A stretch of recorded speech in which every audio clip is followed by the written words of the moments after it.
So there's been a lot of hand wringing about in the financial world about some proposed Biden tax law changes, especially as it relates to capital gains. But for most Americans, the proposed jump from 29.2% state and federal to 48.6% really doesn't apply to them. The proposed tax law changes only apply to those individuals whose income is above $1 million, which only affects 0.03% of the US population. But buried in those tax law changes that he is proposing is something that most of us need to be aware of. It's the potential change in the step up in basis on your primary residence, both when you're alive and then when you are trying to pass it on to the next generation. Today's guest, Taunee English, sounded the alarm for me about these two scenarios. So I invited her on so she can share the Biden tax law changes and how it could affect us as consumers. I'm Felicia Gopaul, wealth coach for educated, professional, and accomplished women and your personal wealth builder. Welcome to the Her Money podcast, Her Money Story podcast. Keep listening to hear more about how the Biden tax law changes could impact your ability to transfer and inherit your parents' house. So who do I have coming on? I've got Taunee English. So who's Taunee? Taunee has been a realtor whose specialty is probate and estate taxes, and she's been doing that for 15 years. She's also been a broker for 6 years. In 2019, she was the Realtor of the Year for the Greater Los Angeles Realtors Association. She's a sought-after speaker and a thought leader in this and has appeared on NPR's Air Talk, amongst other programs. She's also a U.S. Navy veteran, and she's been involved in her industry in various leadership roles for a number of years. Taunee, welcome. Thank you so much, Felicia. I feel honored to be on your show, especially since it's about her money. Yes. About women empowerment, women financial independence. So thank you very much. I appreciate it. It's an honor. Got it. So one of the roles that you have stepped into is serving on a task force that is going to advise the real estate industry, if I have it correct, about the proposed changes that he has in his tax laws and how it affects real estate. So talk to us for a minute about how you stepped into that role and became an advocate for my listeners and our communities. Yes, ma'am. So I'm a state director for the California Association of Realtors, and a lot of the people who are state directors, we believe that we are property owners' right advocates. You know, that our job in serving as the state directors is for us to protect the rights of property owners. So we serve on different committees in order to do that, to make sure that, property owners, keep their rights, and one of the things, and because of my background in accounting, I was appointed to this task force, which is to address the Biden administration's proposal, tax proposals. And one of the it's all about the way he wants to pay for his infrastructure is through capital gains, which of course is going to affect, property owners. And one thing I like to say about that, that you were mentioning, that it's only going to affect people who make over $1 million. But guess what?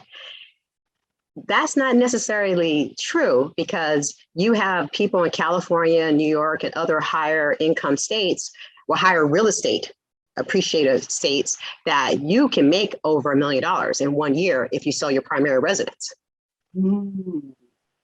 So it will affect a higher percentage of Californians, New Yorkers, Connecticut, and other states that have, real estate, or even, other states that if they end up selling enough properties that brings them over that $1 million income range, they're going to have to pay They don't have to pay, instead of paying the normal long-term capital gains, they will have to pay ordinary income tax. Wow. You see, so it's not just affecting, he's like, oh no, it's just going to affect people who make $1 million, and that's not the case. And so one of the things we want to, what our task force is working on is that we want to make sure that, understand that you shouldn't increase capital gains tax or transfer it into ordinary income for infrequent events like selling your primary residence. So that's one of the things that, we are like, hello, you shouldn't do that, because, for instance, one case that we wrote up a scenario for Congresswoman Karen Bass, was that, if my aunt, for instance, she was she is an African American widower in a house in Culver City, and she bought her home in 1975 for $85,000. Now her home is worth $3.5 million. Her husband passes away, right? So she wants to downsize to move closer to her daughter who had a baby. She's retired. She was a government employee. She's living on fixed income, $80,000 a year, right? And now that she wants to move to the Valley, where she can get a home for like $850,000. So under the current law, she would be able to purchase her new home for cash, and just have to pay just the long-term capital gains on that, and her regular federal and state tax. It would not be pushed into ordinary income tax, right? And she would still have a nest egg to not only live her retirement comfort, but also have some savings for future long-term care costs, right?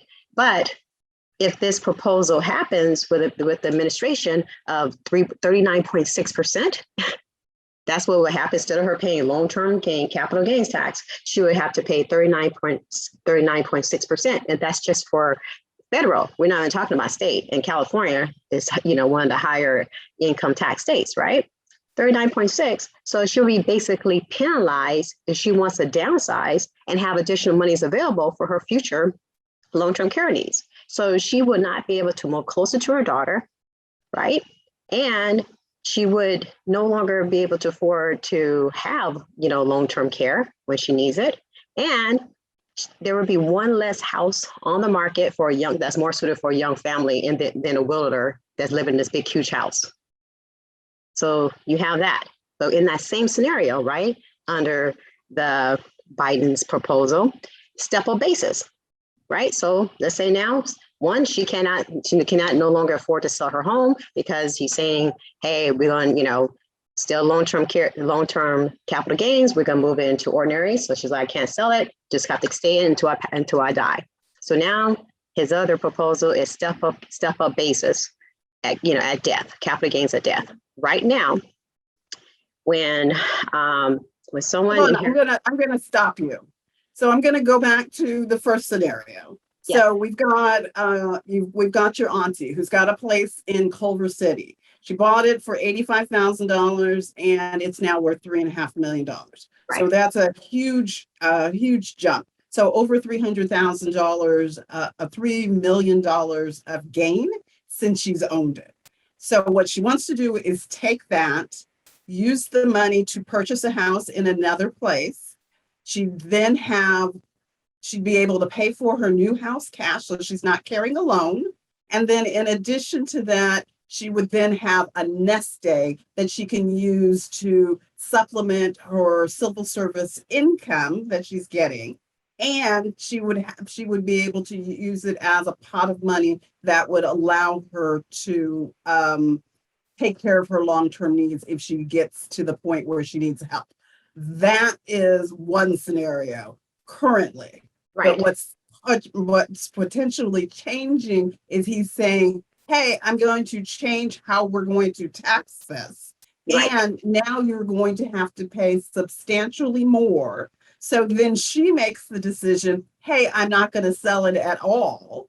And that means that for her, because she's not selling it, you've got a young family who wants to move into Culver City no longer has that option because the house never comes on the market. So Right. that is a huge implication for our parents, grandparents, sisters, aunties, all the rest of that for this proposed changes. So what I said was that it's only going to affect 0.03%, but anybody who is in that scenario, like your auntie, is going to be affected by that. So that's huge. Yes, and especially when they bought in these areas. And don't forget, Culver City is considered one of the best school districts.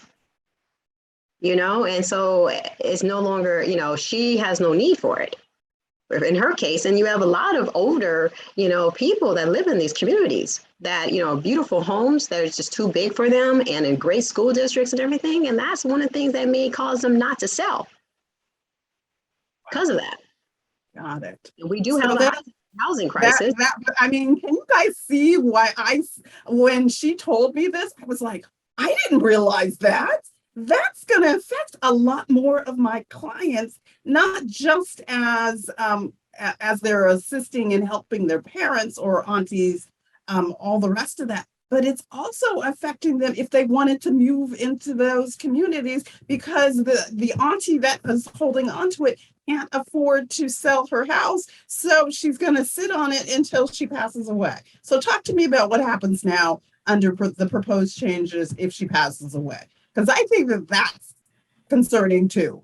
Well, that's another concern, because so currently right now, when your parents pass away, right, and if you sell the property, their primary resident property, right, or just you sell their property overall, right, it's called step up in basis. You know, the definition of step up basis, well, I'll just give a layman terms definition of it, is that the property is now valued at the time, whatever the value was at the time of death of your loved one or your parents, is the new value. Whereas and it's called step up in basis, because it decreases the amount of capital gains you will have to pay when it's valued. Going back to that scenario with your auntie, if she bought it at $85,000 and it's now worth $3.5 million, she now gets the people who are inheriting it get it at the 3.5 million. Right. So if she has sold it, for instance, right,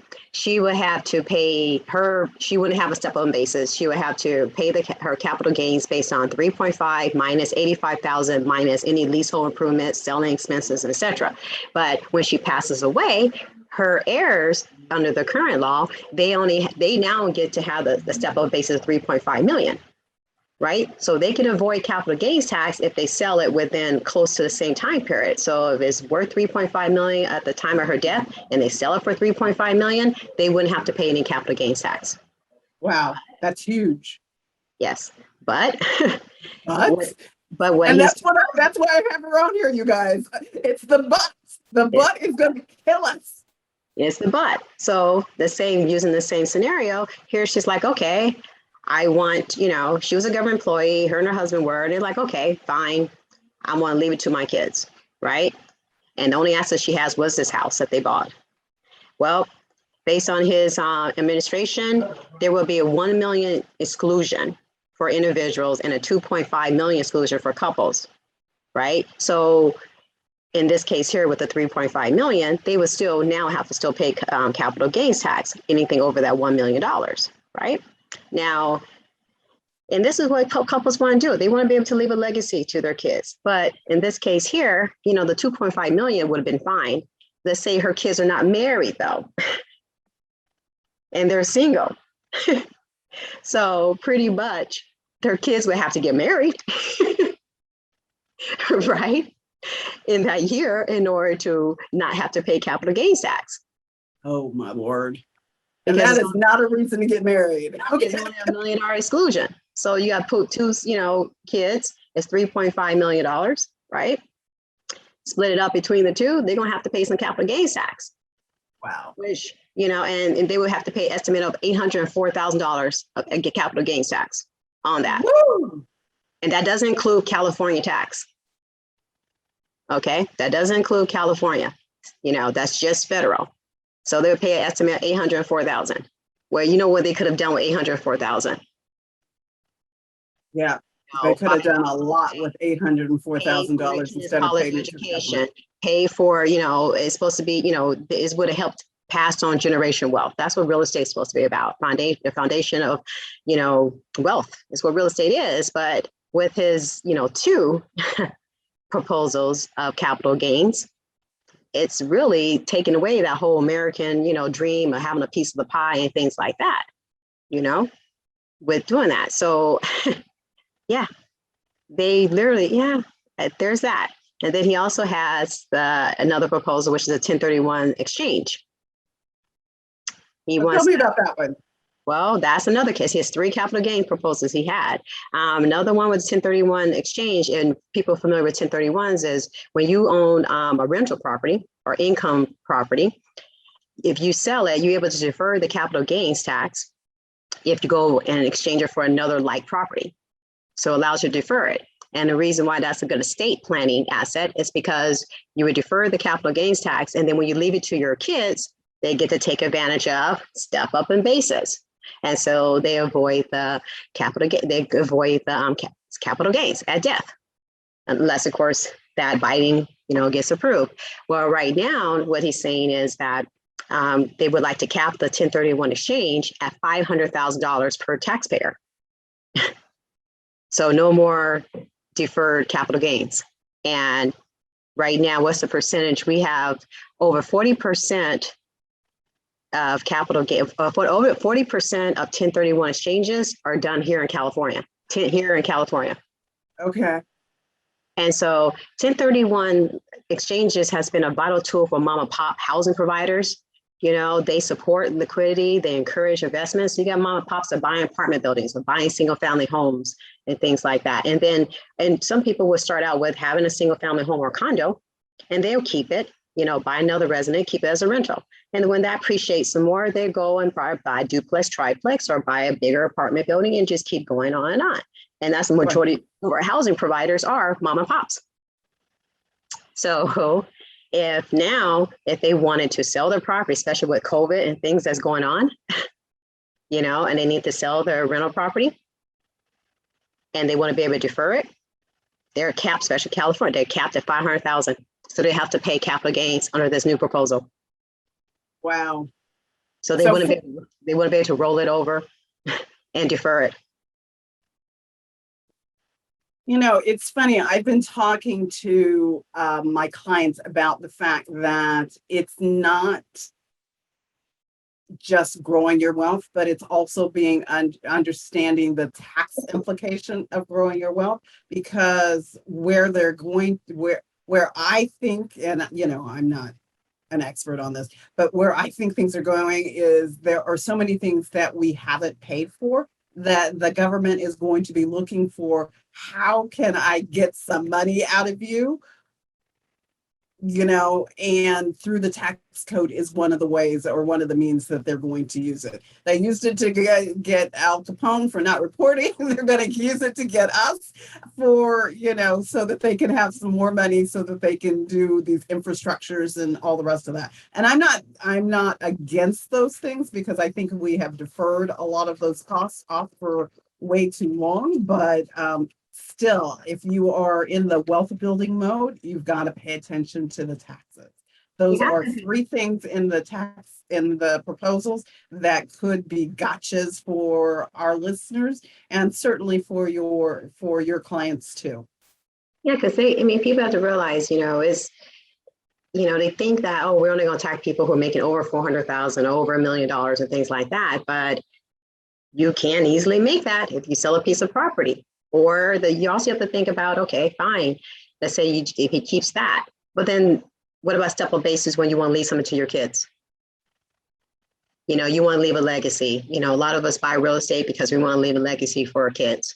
Well, if he takes away that, capital gains, and put that $1 million exclusion, what have you, in there, yes, that doesn't affect some majority of the states the majority of the states in the United States, but it does affect us in California, New York, and right. The states like that. So, yes. So when you talk about the percentages overall, yes. But of course, I'm biased. I'm here in California.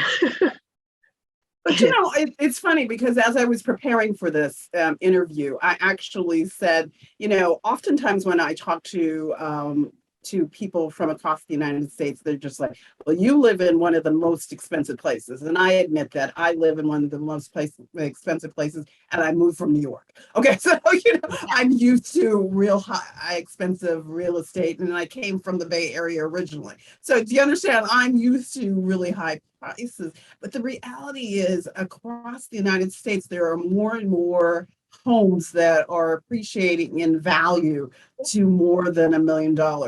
I did a search, and there was a number of homes in the Midwest that are down there. Down in Texas, there's a number of $1 million homes. Down in Atlanta, there's you can thank Californians for that, though.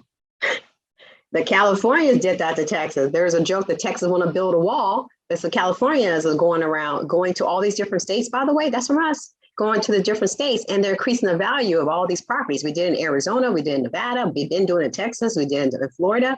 So our being able to sell our properties here and move out to there, that's us. So we're helping the other states, by the way. I mean, I have an ebook saying here's the 16 states that Californians are moving to. Right. And so by us moving there with our cash and things like that, we're increasing the value of your properties. But if we get hit with these capital gains, scenarios, we're not going to be able to do that. I think oftentimes when people are thinking about this, they're thinking about it in terms of, can I accumulate the wealth, $1 million, whatever.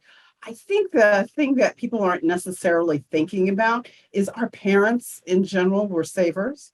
And so they put their wealth into their homes, into their retirement plans, into the whatever. So you might get $250,000 from this parent, another $500,000 from that parent, and then you've done whatever you've done on your own. And now you've got $1 million in assets. And so you've got to really be thinking about the implications of these things and what you might be inheriting when you are, should I say it, Taunee, when you are all against Californians. I do talk to people all the time. It's just like, oh, it's just a California problem. But it's not a California problem. What is a California problem often gets exported and becomes a problem in your state. And as you said, they're finding out that to be up in Washington, in Texas, in Arizona, in Nevada.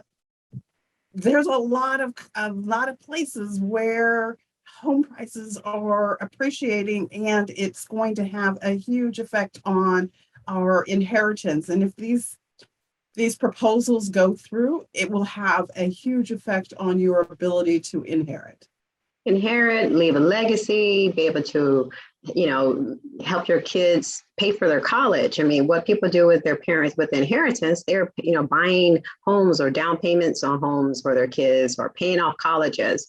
Well, you're not going to be able to do that. Like the one scenario, I mean, that's $804,000 that would be taken away from her kids that they wouldn't have to pay, necessarily, especially for African Americans. It was already hard enough when we were living in areas that had been redlined. It was hard to appreciate, and, not many opportunities and access to capital. This was only access we have is what we leave our kids, especially with free and clear properties. And now to have almost $1 million, in this case, this particular scenario is going to be like $1 million that they're unable to pass on in that particular scenario. If you add California tax to that. So what do you want our listeners to do before it's too late?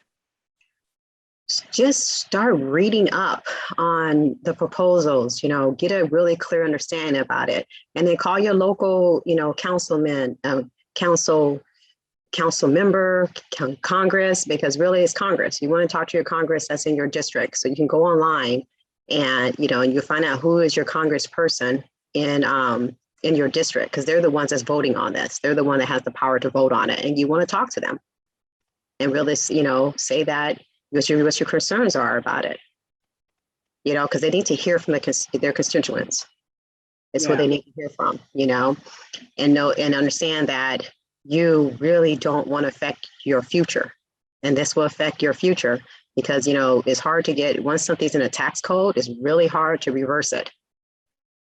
Yeah, I do understand, what he wants to do with the money and things like that, but it shouldn't be at the sake of home ownership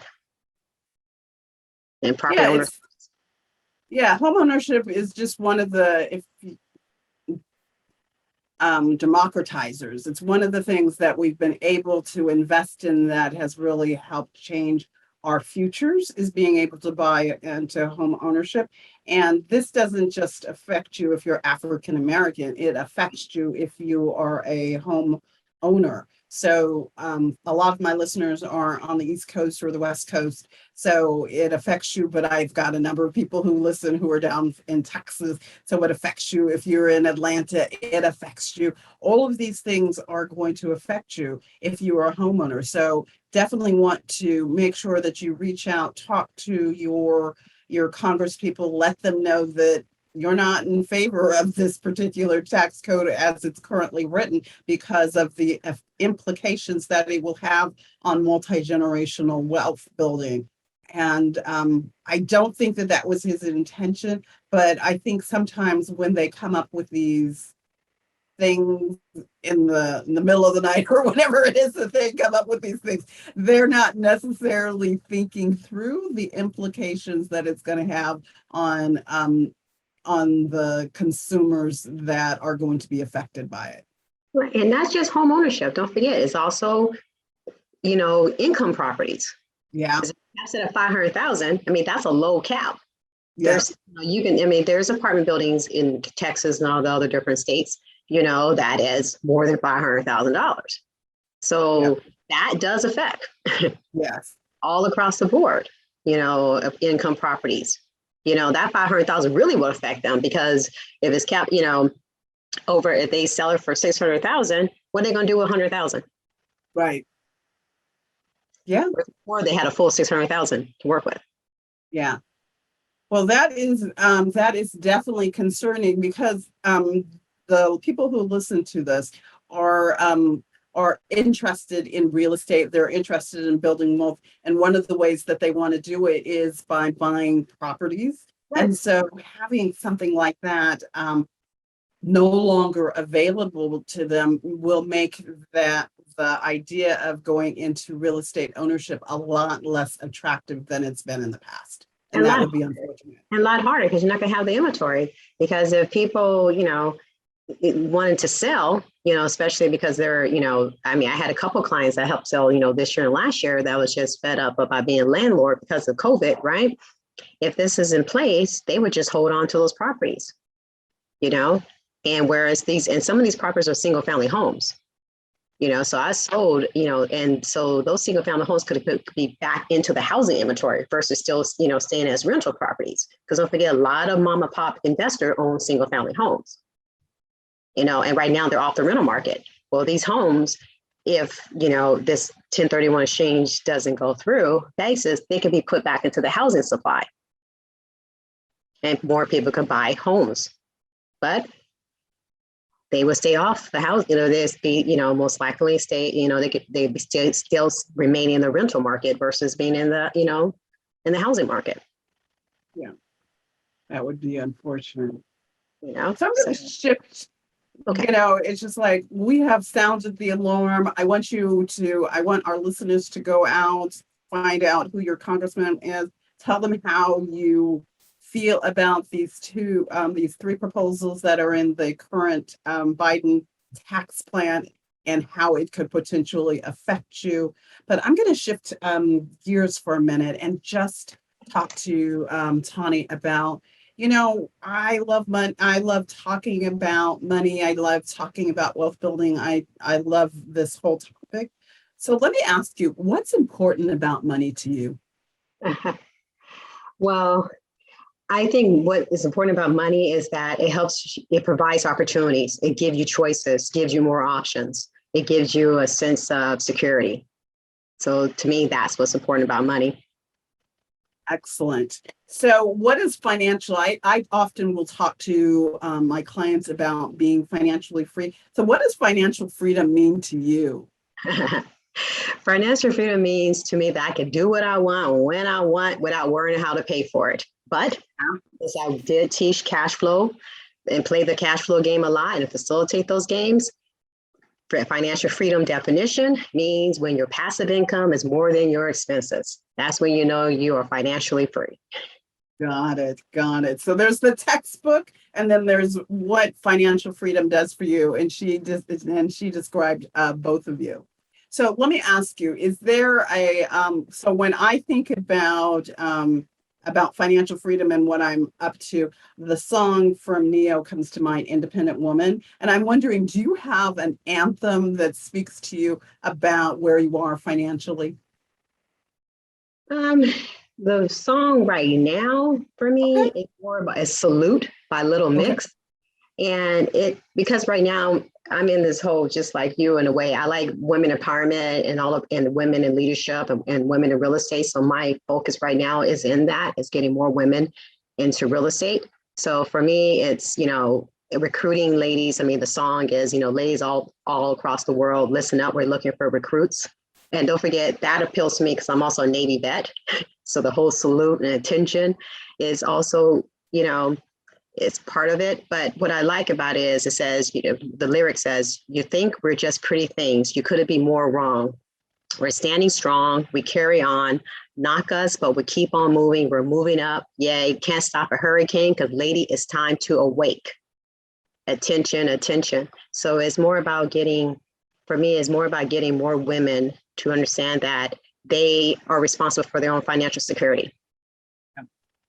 So, and helping educate them on the point that they need to be more responsible about their financial security and using real estate as the foundation of that financial security.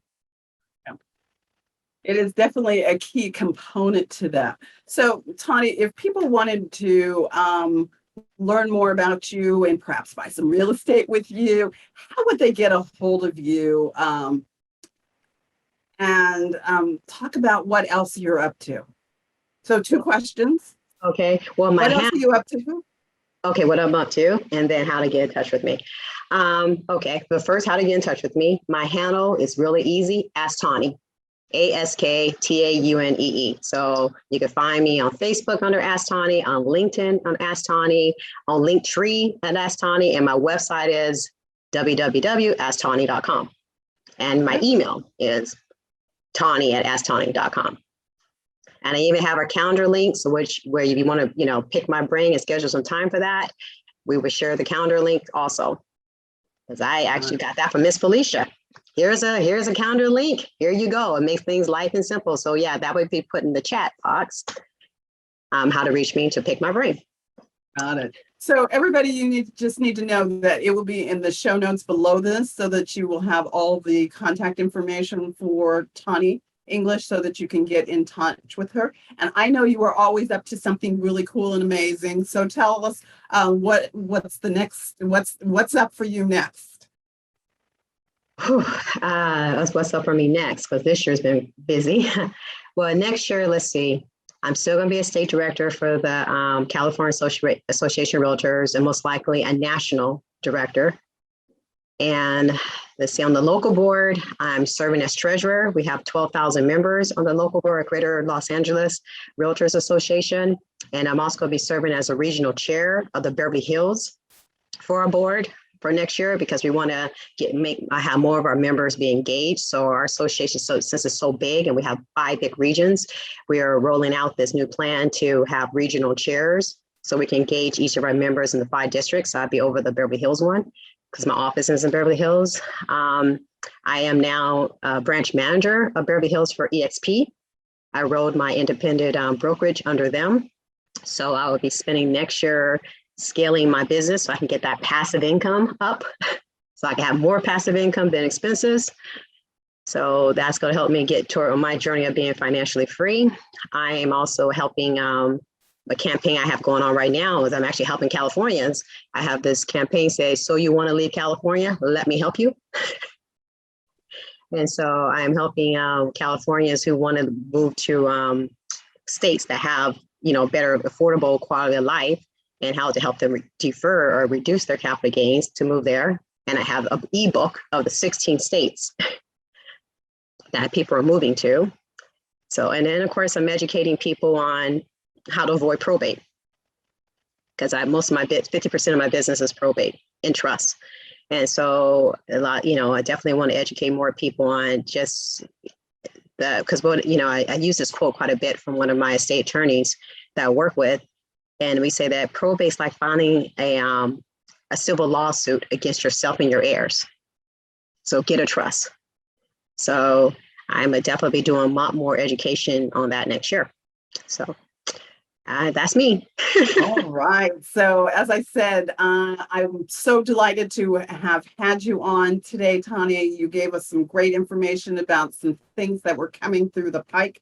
She sounded a clarion call for us to join her in contacting our congressmen, men, women, and let them know about the implications and how we are for or against these proposals and how it affects us. So I just really want to thank you, thank you for being on today's podcast, Taunee. Thank you. I appreciate it. Thank you. It was lovely. Great.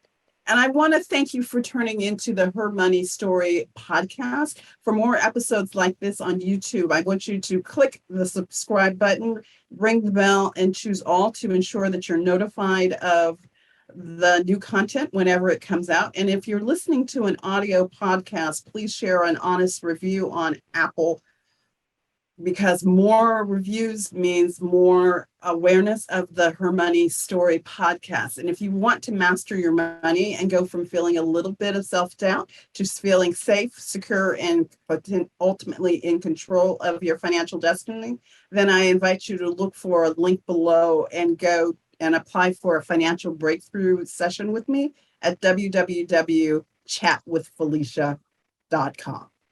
All right, that's it for now. Bye-bye.